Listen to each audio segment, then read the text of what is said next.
Yes, salut à tous, c'est Lohan, j'espère que vous allez bien, j'espère que vous avez la grande forme. Bienvenue dans cette nouvelle vidéo sur ma chaîne YouTube. C'est une vidéo un petit peu spéciale, au format un petit peu spécial que j'ai pas du tout l'habitude de faire sur la chaîne. C'est une sorte de petit format entre guillemets vlog dans laquelle je voulais absolument vous partager mon quotidien. Je voulais vous partager mes façons de penser, mes façons de voir les choses, mes plus grandes victoires également, mes problématiques, qu'elles soient perso, qu'elles soient business, au travers de ce vlog. Aujourd'hui, en plus de ça, ce qui est génial, c'est qu'on va se retrouver pendant quelques mois, donc 4 mois en Amérique du Sud, et aujourd'hui, je fais cette vidéo en direct du Mexique. Je suis là actuellement à Cancun. On voit derrière les grandes barres d'immeubles. Je viens de faire un petit voyage, voilà, ça fait maintenant 4 semaines que je suis au Mexique et je voulais vous partager et vous montrer aussi quelques petites images de ce à quoi ça ressemble, le quotidien d'un coach en ligne, d'une personne qui a un business en ligne et qui peut voyager. Je vais pas...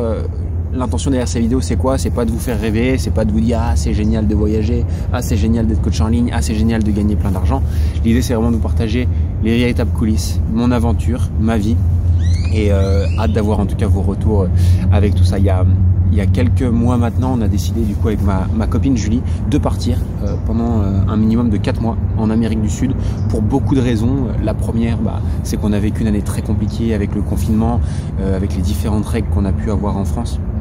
Et on s'est dit voilà, on a besoin de ça pour voilà, évacuer un petit peu toute la pression, retrouver aussi totalement notre liberté. Et c'était hyper important pour nous. C'était hyper important pour nous. On avait aussi, on a tous les deux cette envie de voyager et de bouger un petit peu de la France, surtout en ce moment. Alors elle, tout simplement parce qu'elle aime voyager, donc elle aime visiter des choses, elle aime découvrir de nouveaux pays, de nouvelles régions, de nouvelles cultures.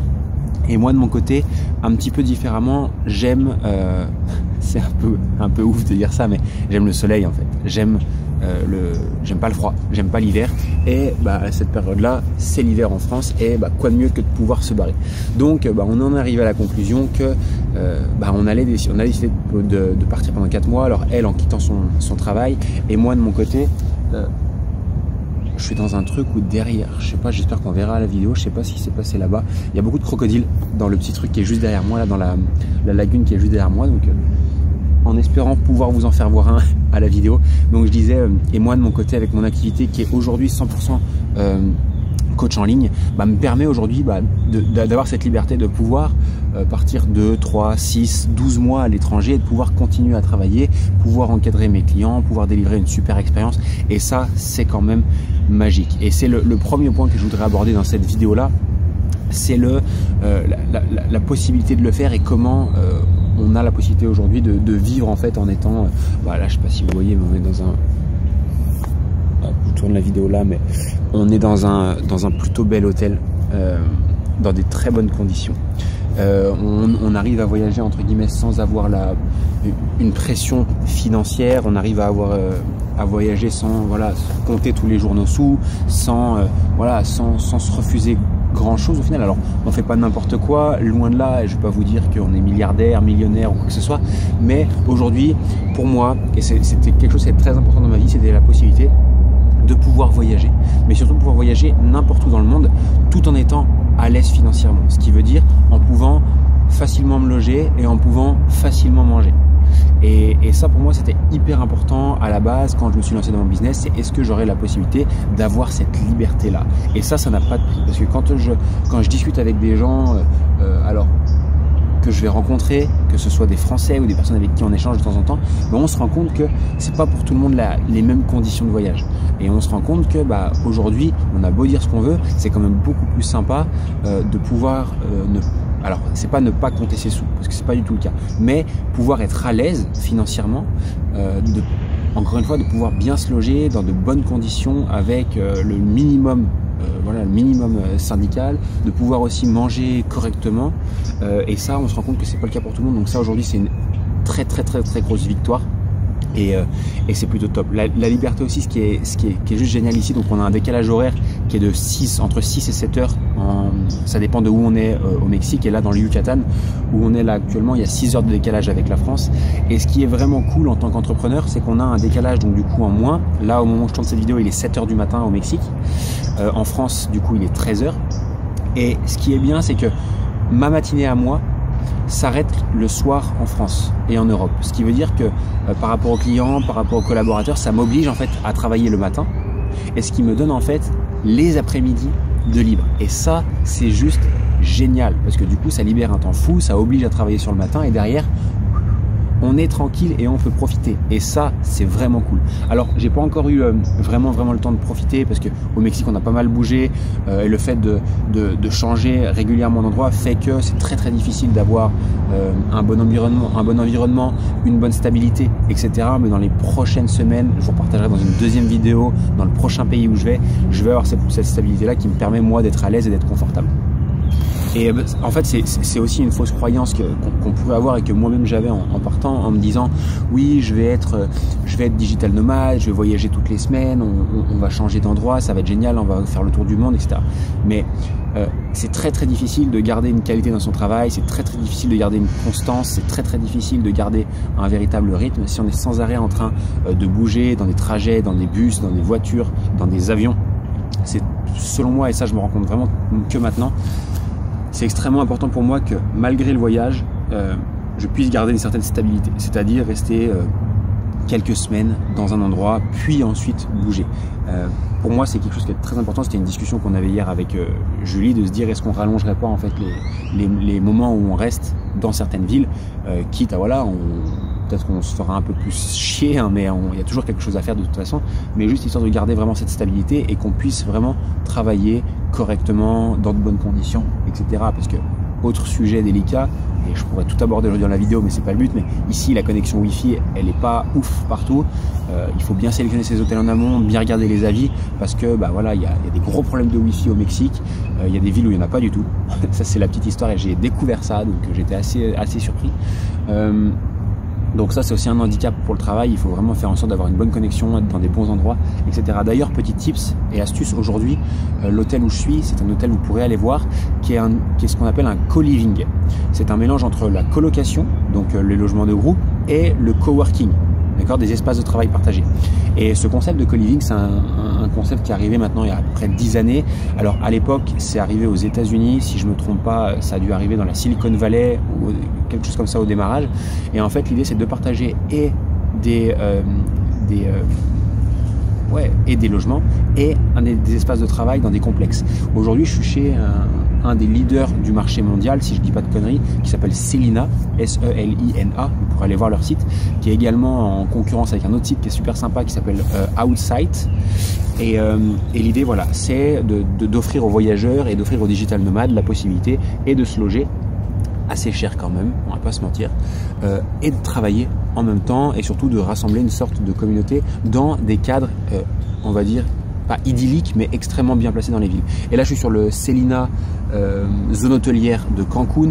Alors c'est vrai que c'est plutôt pas mal, c'est plutôt sympa, les conditions de travail sont également plutôt cool, mais on y met le prix. Voilà, bref, petit tips, si jamais vous êtes amené à voyager, que vous voulez travailler correctement en même temps et rencontrer des gens, des digital nomades, des personnes comme vous, les co-living, Outside, Selina, c'est plutôt sympa.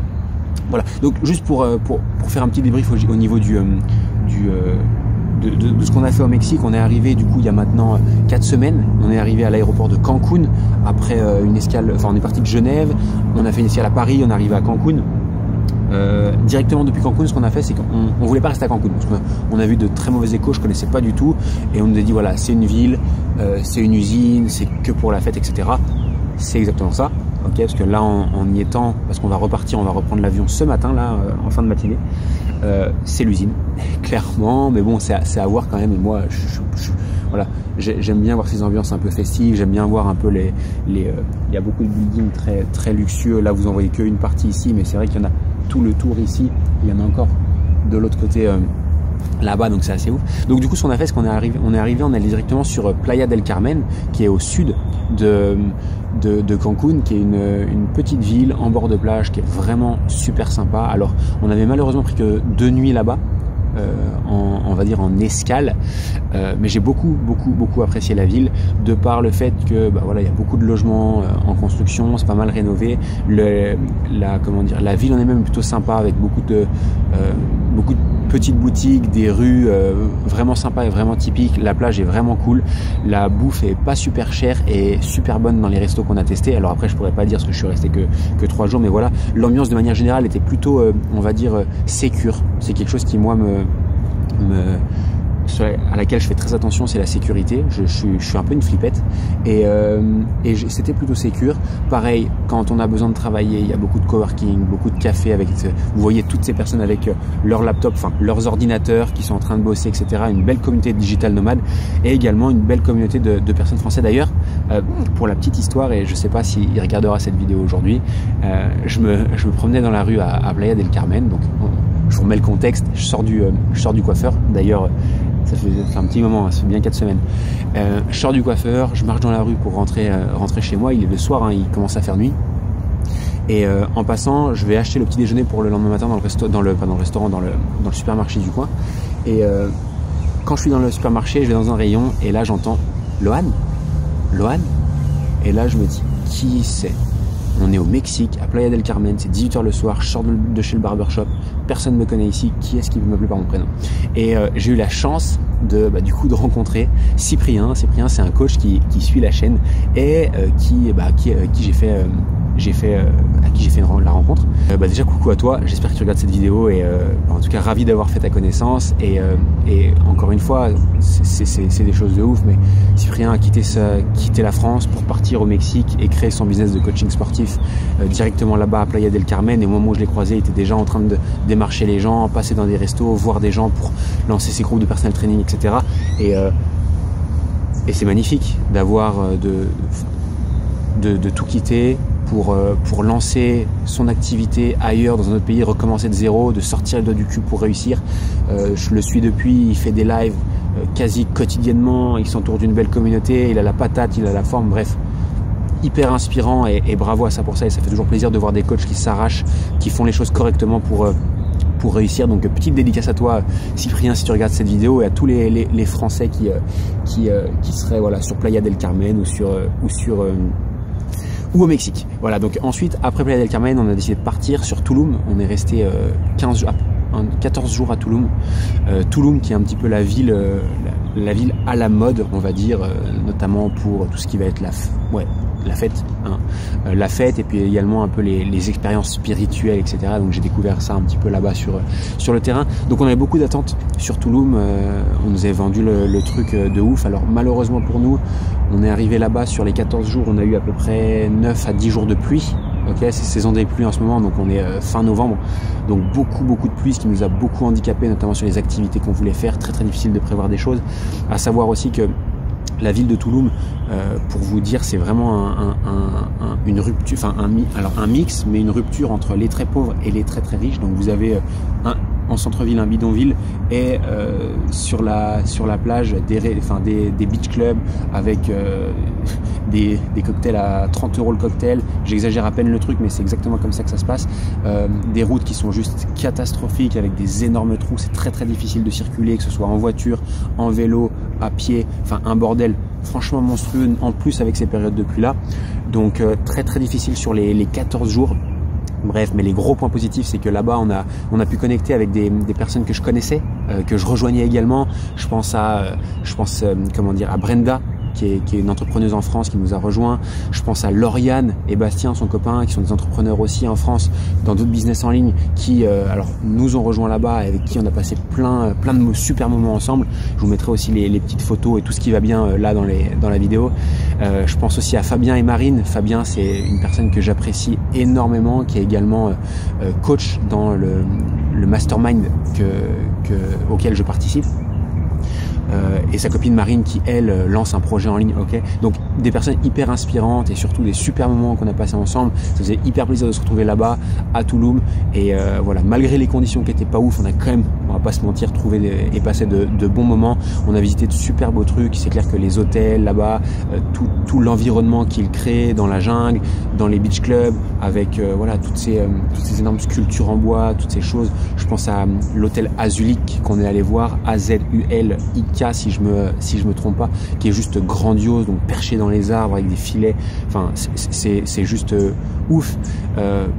Enfin, énormément de choses qui sont à voir. Après, honnêtement, je trouve un peu survendu Tulum. Voilà, il y a des beach clubs, ça coûte très très cher. Il y a soi-disant du beau monde, mais en tout cas, ça vaut pas, ça vaut pas ce qu'on m'a vendu et ça vaut pas, selon moi, la réputation que ça a.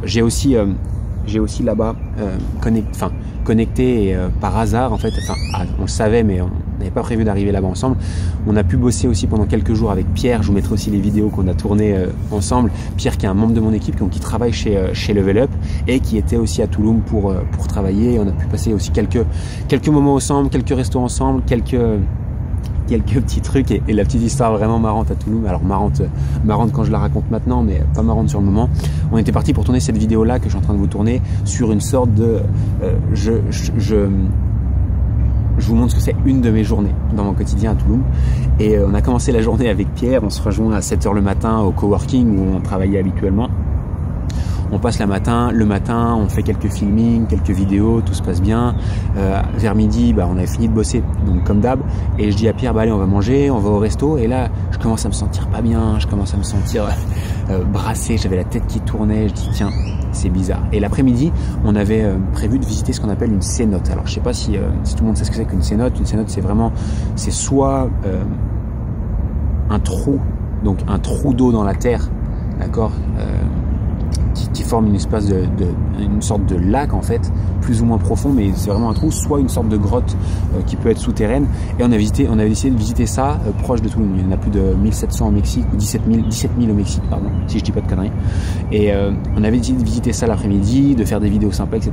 Et je me sentais tellement mal que en allant chercher mon maillot de bain, je dis à Pierre, écoute, je vais m'allonger dans mon lit, je me sens mal, je me sens pas bien. Et il s'est avéré que dans la foulée, j'ai pris 2 jours complètement down, à pas pouvoir me lever de mon lit, les jambes sciées, des sueurs froides, bref. Alors j'ai peur d'avoir attrapé le Covid, j'espère que c'est pas ça, j'espère que c'est autre chose. 2 jours complètement sciés et ensuite normal comme si de rien n'était. Et voilà, donc on n'avait pas pu terminer la vidéo qu'on avait démarrée et sur laquelle on avait travaillé et tout sur la journée. Donc ça c'était la petite histoire un petit peu cool. Bref, ensuite on a dû partir de Tulum. On était content de partir en réalité parce que voilà, on avait fait le tour de Tulum. On fait quand même assez rapidement, vite le tour de Tulum. Ça coûte extrêmement cher pour faire quoi que ce soit. Et voilà, donc ce qu'on a fait, c'est qu'on a pris un véhicule.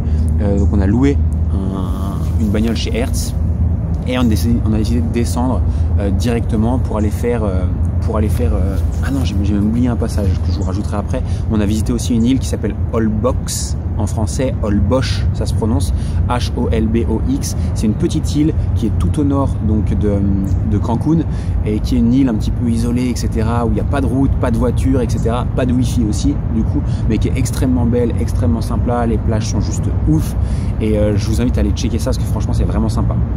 Donc je disais, on est descendu en voiture avec la voiture de location, on est descendu sur une ville qui s'appelle Bacalar. Pareil, une petite ville beaucoup moins touristique, beaucoup plus sympa, avec de très belles plages et surtout une super lagune. Je vous mettrai tout, les vidéos, vous allez voir passer les photos, les vidéos, tout. Une lagune, l'eau hyper bleue. On a pu en profiter pour voilà, découvrir, faire du bateau, bien manger aussi toujours, ça c'est super important, tester le drone aussi, bref, passer de super moments là-bas. Donc on est resté 3 jours à Bacalar, puis on est allé visiter Chichen Itza qui est une des merveilles du monde. Vous savez, c'est ce temple maya. Pareil, sur une journée complète, on a fait la visite de Chichen Itza et des alentours, donc vraiment super sympa, extrêmement impressionnant. Pareil, je ne vais pas vous faire le descriptif, mais toute l'histoire qu'il y a derrière est juste ouf, entre ce qui est vrai et puis les mythes. Donc il y a énormément de choses à voir et à découvrir, donc c'est plutôt sympa. Et aujourd'hui, du coup, à la fin de ce périple-là, on est reparti du coup de Chichen Itza, alors plus précisément de Valladolid. Valladolid, c'est une petite ville qui est juste à côté, extrêmement sympa. C'est une ville avec qui est pas extrêmement touristique, mais qui est magnifique, avec plein de bâtiments de différentes couleurs, des petites ruelles qui sont typiques et super sympas.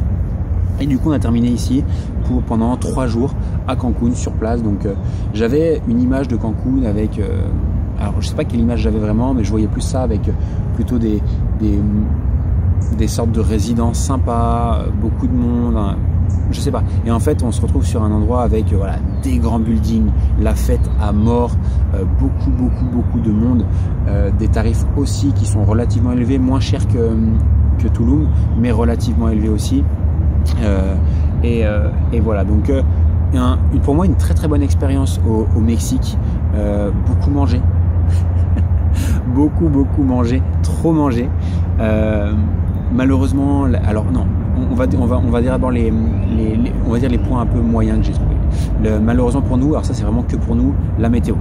La météo franchement a pas été avec nous, c'est vraiment dommage, mais bon, on aurait pu l'anticiper avec les dates auxquelles on est ici.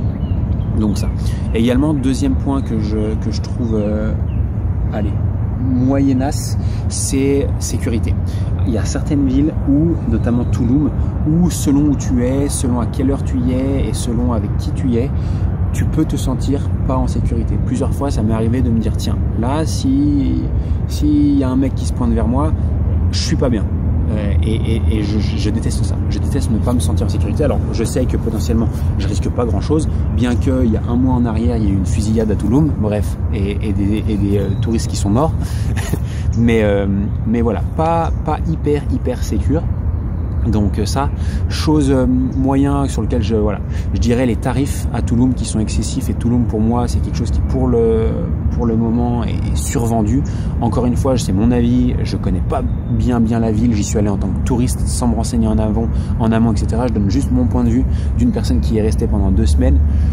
Voilà. Point positif, le climat. Alors les jours où il fait beau, donc là on va arriver sur décembre avec de moins en moins de pluie, des jours qui reviennent super beaux hier et avant, enfin depuis une semaine on a des journées qui sont juste magnifiques.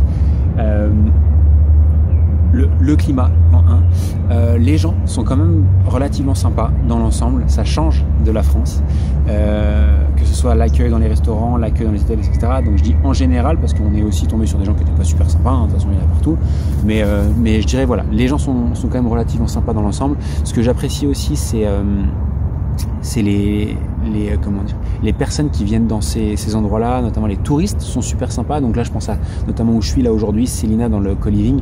Les gens sont là pour partager des moments, les gens sont là pour faire des rencontres, et du coup, ça fait vraiment des gens qui sont hyper sympas. Chose positive aussi sur la ville de Tulum, je me suis rendu compte qu'au-delà de la fête, au-delà de ça, il y a aussi tout un aspect de la ville qui est dédié à la détente, aux soins, on va dire à prendre soin de soi, à la spiritualité. C'est un monde que je connais pas du tout et je vois beaucoup de monde qui venait pour ça, donc pour moi c'est une totale découverte. Donc ça, et dernier point de positif, dernier bon point positif au Mexique, c'est qu'il est assez facile de circuler dans le Mexique, malgré que le pays soit grand, malgré que les villes soient loin. C'est assez simple on a fait de circuler. Nous on a voyagé essentiellement en voiture, donc assez simple de notre expérience pour louer une bagnole et puis pour voyager avec. On l'a pas encore restitué, on verra tout à l'heure si on a des couilles ou quoi. Mais aussi moi ce que j'ai adoré, c'est qu'ils ont des lignes de cars. Alors j'étais pas fan du car, j'ai pas envie de prendre un car de base, mais ils ont des cars qui s'appellent les ADO, qui sont des lignes directes de grande ville à grande ville, et qui sont des cars comme je n'avais jamais vu, qui sont vraiment hyper confort, avec des sièges hyper confort. On se croirait en classe affaires dans les avions. La télé, la wifi, la possibilité de charger son téléphone, etc. Et du coup ça rend vraiment les trajets qui sont à chaque fois des trajets relativement longs, mais ça les rend vraiment sympas et vraiment agréables à faire. Donc ça pour moi c'est un vrai point positif que j'avais jamais vu ou que jamais connu ailleurs. J'ai pas non plus voyagé à mort, mais voilà. Donc première expérience au Mexique, vraiment plutôt bonne dans l'ensemble. Hyper content d'avoir cette liberté là au quotidien, hyper content de pouvoir profiter un maximum, voir un maximum de choses, bouger un maximum de temps, vous partager aussi tout ce que je vis dans ces vidéos. Alors à la base, je sais pas si vous le savez, mais je déteste parler de moi, je déteste parler de mes expériences, mais si je vous le fais comme ça dans une vidéo, c'est beaucoup plus simple pour moi. Je vais pas me prendre avec une caméra, je vais avoir du mal à me faire une sorte de truc où vous me suivez toute la journée, à me filmer toutes les 2 secondes, parce que c'est pas moi, ça me ressemble pas, j'ai pas envie de faire ça, et pour moi c'est plus une douleur qu'un plaisir de le faire. Je préfère vous parler comme ça face à une caméra. Certes vous voyez moins de paysages, certes il y a moins de choses, mais au moins je peux vous livrer tout ça à cœur ouvert et en toute transparence, c'est l'idée. J'espère que ça pourra vous inspirer, vous donner envie de voyager aussi pour ceux qui le veulent et vous montrer aussi que voilà, c'est aussi possible de voyager tout en travaillant et tout en coachant ses clients. Je pars pour une prochaine destination là dans quelques heures maintenant. Là il doit être 7h, c'est pas 25 minutes que je parle, il doit être 7h30 à midi. J'ai l'avion qui décolle pour un autre pays, une seconde aventure, un second endroit et j'hésiterai pas à vous partager tout ça dans cette vidéo et puis voilà, n'hésitez pas à me dire dans les commentaires si vous avez kiffé, n'hésitez pas à me dire si vous connaissez le Mexique, si vous y avez déjà soit vécu, si vous y êtes déjà allé, si vous avez déjà visité, n'hésitez pas à me dire qu'est-ce qui vous fait tilt, qu'est-ce qui vous fait kiffer, qu'est-ce qui vous donne envie, pas envie, bref, faites-moi tous vos retours en dessous de ces vidéos, ça fait toujours plaisir de voir si ça vous aide, si ça vous inspire, etc. Et hâte de vous retrouver dans la prochaine. Bonne journée à tous, ciao ciao.